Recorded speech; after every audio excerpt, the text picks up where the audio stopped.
Salve a tutti, sono Anna, sono un'antropologa e ogni estate da 10 anni circa mi trasferisco a vivere in un paese, uno dei tanti paesi d'Italia che probabilmente tra qualche anno non esisterà più. Faccio parte di una missione di archeologi e di antropologi chiamati a implementare la carta archeologica del territorio in Abruzzo, che vuol dire aggiornarla.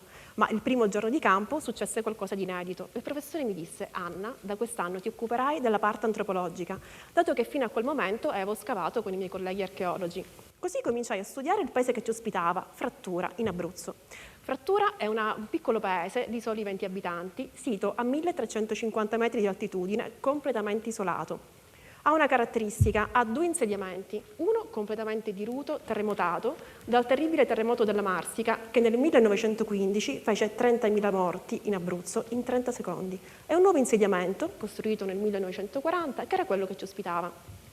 Così cominciai e partii da lì per le mie ricerche. Frattura è una cultura orale e mi resi conto che la maggior parte delle informazioni che cercavo si trovavano ancora sotto le macerie. Mi resi anche conto che in Italia, paesi come Frattura, ne esistono centinaia, se non migliaia, destinati a scomparire e a non lasciare traccia. E mi resi anche conto che stavo assistendo a un mondo in estinzione e tutto ciò mi appassionò. In Italia le aree interne corrispondono a circa il 30% del territorio nazionale, in cui vivono 13 milioni di abitanti, in cui i diritti e i servizi essenziali non sono garantiti o sono stati smantellati o si trovano a circa un'ora di distanza. Stiamo parlando di scuole, presidi medici e ospedali, negozi, biblioteche, ma anche uffici postali e banche, e il digital divide rende le comunicazioni difficili.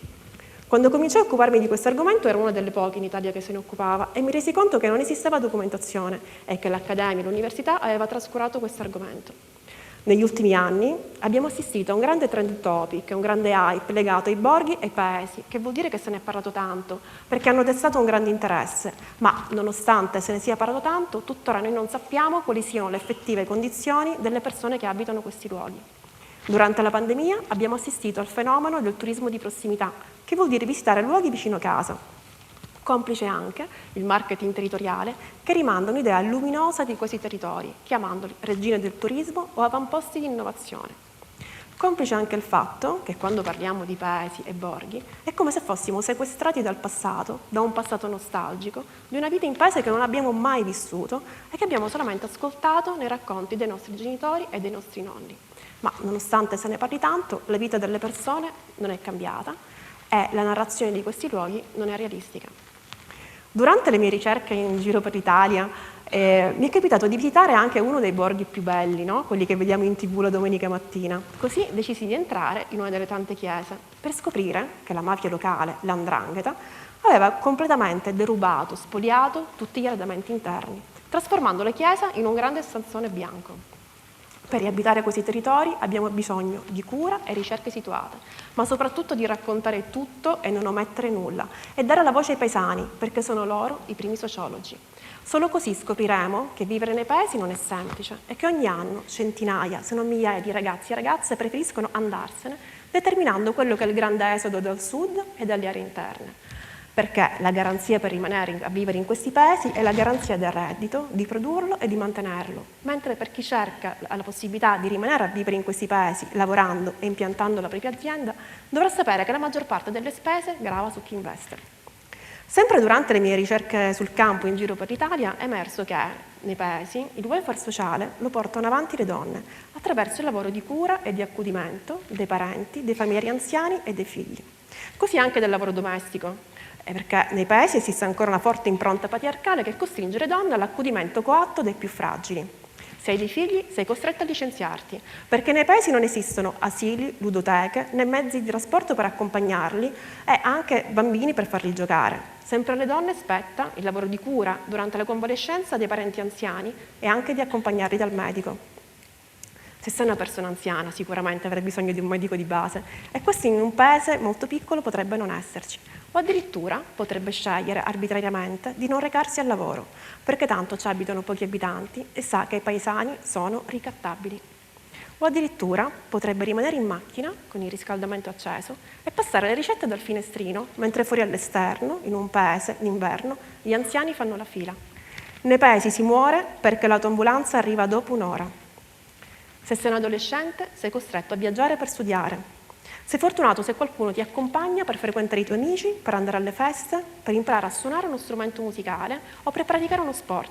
Se no, sei completamente tagliato fuori dalla tua vita sociale. Perché vi racconto queste storie? Perché oggi, a livello istituzionale e politico, per tornare a vivere nei paesi si parla di coraggio e di intraprendenza, ma una società equa dovrebbe dare a tutti e a tutte le stesse possibilità di partenza e non abbiamo bisogno né di coraggio né di intraprendenza, bensì di diritti. Manca ancora una categoria di persone di cui non vi ho parlato, sono gli invisibili delle aree interne, sono quei ragazzi e ragazze che dai paesi non se ne possono andare e che non possono permettersi di avere più residenze, quindi partire e tornare per le vacanze. Sono quei ragazzi che per motivi familiari, economici e anche di istruzione non hanno potuto scegliere e non possono avere una vita migliore. E su di loro non esistono né strategie nazionali né programmazioni e non sono nello sguardo di nessuno, ma non possiamo permetterci di lasciarli soli e di abbandonarli. Questo abbandono arriva davvero in profondità. E fino a quando non saremo in grado di garantire a tutti e a tutte i servizi essenziali e diritti, allora sarà meglio spopolare i paesi. Nei prossimi anni assisteremo alla scomparsa definitiva di molti borghi e frazioni, sia perché sono popolati da persone molto anziane, sia perché non è più dignitoso vivere e pensare al proprio futuro. Cosa farei? Spopolerei i paesi e pagherei le persone per andarsene per essere felici. Gli darei soldi per formarsi, per imparare un mestiere e per esplorare attraverso il desiderio e scegliere se rimanere a vivere in un paese in maniera consapevole o andarsene. Gli darei soldi per viaggiare, per imparare le lingue e per esplorare le proprie passioni, perché chi non ha strumenti per leggere il cambiamento è destinato a subirlo.